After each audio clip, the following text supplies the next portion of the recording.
প্রণাম। আমি পণ্ডিত শ্রী সৌভিক চ্যাটার্জী। আজকের আমার আলোচনা ঋষি, দেবতা, ছন্দ এবং বিনিয়োগ। তো প্রতিটা জিনিসই অনেকটা অত্যন্ত গভীর জিনিস। তারই মধ্যে কিছু জিনিস আমি আপনাদেরকে আলোচনা করব আমার এই প্রথম ভিডিওতে। তো আজকে আমরা প্রতিটি জিনিসে জানার পূর্বে আমাদের একটা জিনিস জানতেই হয় যে প্রতি বেদের, প্রতি সূক্তের এবং স্থূল বিশেষে প্রতি মন্ত্রের পৃথক পৃথক ঋষি, দেবতা, ছন্দ এবং বিনিয়োগ আছে। মন্ত্রের সম্যক জ্ঞান জন্য কেবলমাত্র মন্ত্রের অক্ষরার্থ জানলেই হবে না। প্রতি মন্ত্রের ঋষি কি, ছন্দ কি, দেবতা কি, বিনিয়োগ কিসের জন্য, তো এইগুলোকে আমাদের জানতে হবে। ঠিক আছে? তো ঋষ্যাদি, আগে ঋষ্যাদি মানে কোন ঋষি সে মন্ত্রের দ্রষ্টা বা দর্শন করেছে, কোন দেবতা তার অধিষ্ঠাত্রী, কোন ছন্দে তাকে বলতে হবে ছন্দ, এবং কোন কার্যে সেটি বিনিয়োগ হচ্ছে বা কোন কাজে আমরা ব্যবহৃত করতে পারছি, তো সেটা আমাদের জানতেই হবে।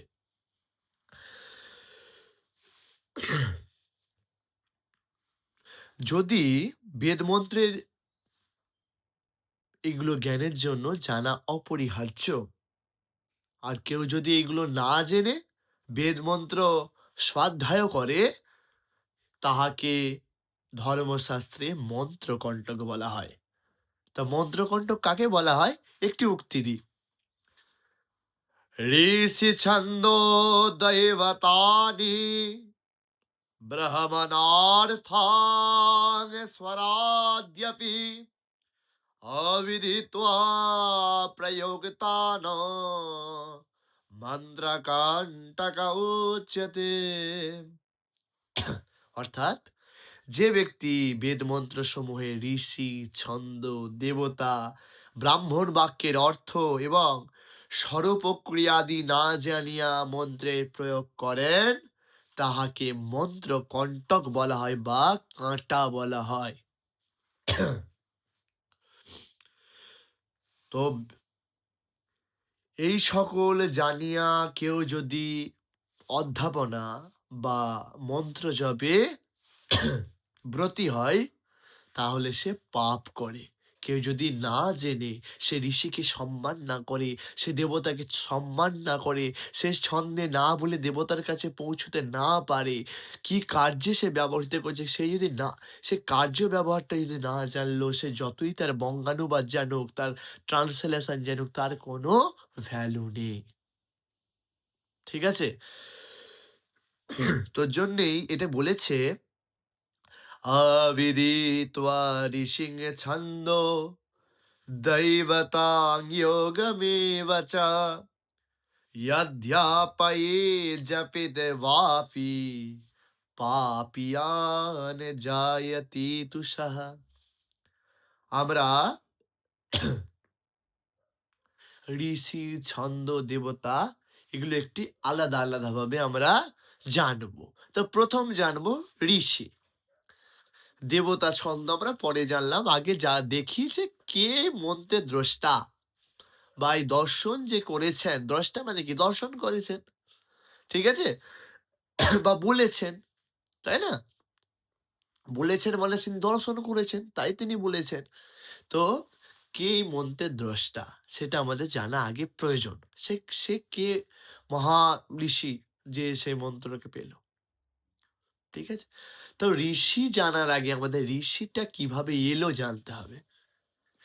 ঋষ ধাতু ইন প্রত্যয় যোগে আমাদের ঋষি এসেছে। তো ঋষ শব্দে ধাতুর অর্থ কি? গমন করা বা দর্শন করা। ঠিক আছে? গমন করা বা দর্শন করা।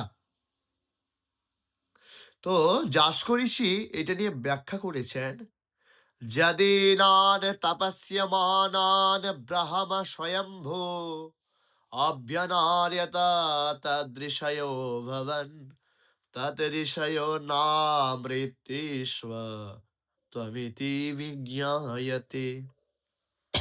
তপস্যারত জ্যোতিগণের নিকট স্বয়ম্ভু ব্রহ্ম পরম স্বয়ং নিজেই প্রবেশ গমন করিয়াছিলেন, তাই জন্য সে জ্যোতিগণকে ঋষি বলা হয়। তাহলে কঠোর তপস্যা করে সে ঋষিগণ পরম ব্রহ্মের উদ্দেশ্যে ছিলেন, তো এবং ব্রহ্মকে তিনি লাভ করেছেন, ইন্দ্রিয় সংযত করেছেন, তার মধ্যে অহংভাব নাশ করেছেন, সেই জন্যই তিনি স্বয়ম্ভুকে পেয়েছেন। তাহলে কতটা পরিমাণে কঠোর তপস্যা করলে এটি হয়। স্বয়ম্ভু নিজে তার মধ্যে, কেন বলি বেদ অপৌরুষেয়, এটি ভগবান নিজেই বলেছেন। তো তাহলে অপৌরুষেয় কি করে হলো?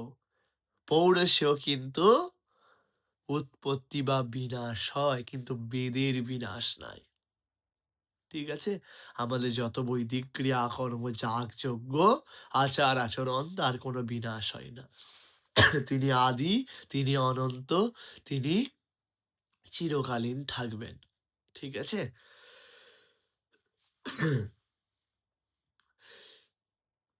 এবং এটাই ব্যাপার যে ঋষি আমরা কি জানছি, যে যিনি স্বয়ম্ভু গমন করেছিলেন যার দেহে, এবং আগে দর্শন করতে হবে। তো দুটো মানে বলেছিলাম, একটা গমন এবং একটা দর্শন। তো লক্ষণ, প্রতিটার জন্য লক্ষণ, নিরুক্ত লক্ষণ দিয়েছে, প্রতিটা লক্ষণ আছে ঋষির লক্ষণ।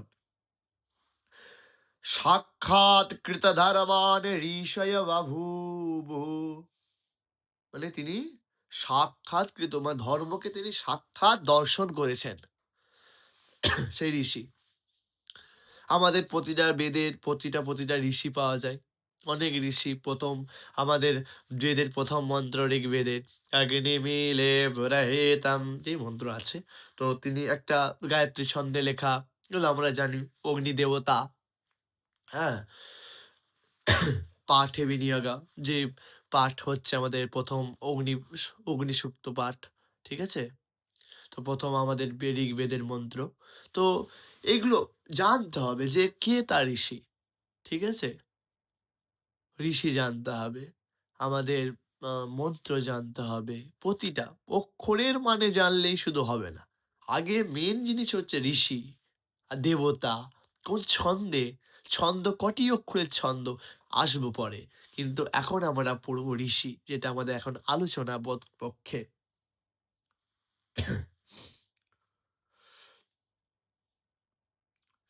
তো আমাদের একটি প্রশ্ন আসে যে মন্ত্র দর্শন করার অর্থ কি, বা ঋষিদের মন্ত্র দর্শনটা কেন বলা হয়েছে, মন্ত্র রচয়িতা বা মন্ত্র দ্রষ্টা, এই দুটির পার্থক্যটা কোথায়? বেদকে অপৌরুষেয় বলা হয়, ইহা কোনো পুরুষ দ্বারা রচিত নয়, কারণ পুরুষ তো উৎপত্তি এবং বিনাশ হয়, আমি এক্ষুনি যেটা বলছিলাম, কিন্তু বেদ কিন্তু বিনাশ হয় না। তো সেটার কারণে আমরা এটা মানতেই পারি যে এটি অনাদি এবং অনন্ত, তাই এটা অপৌরুষেয়।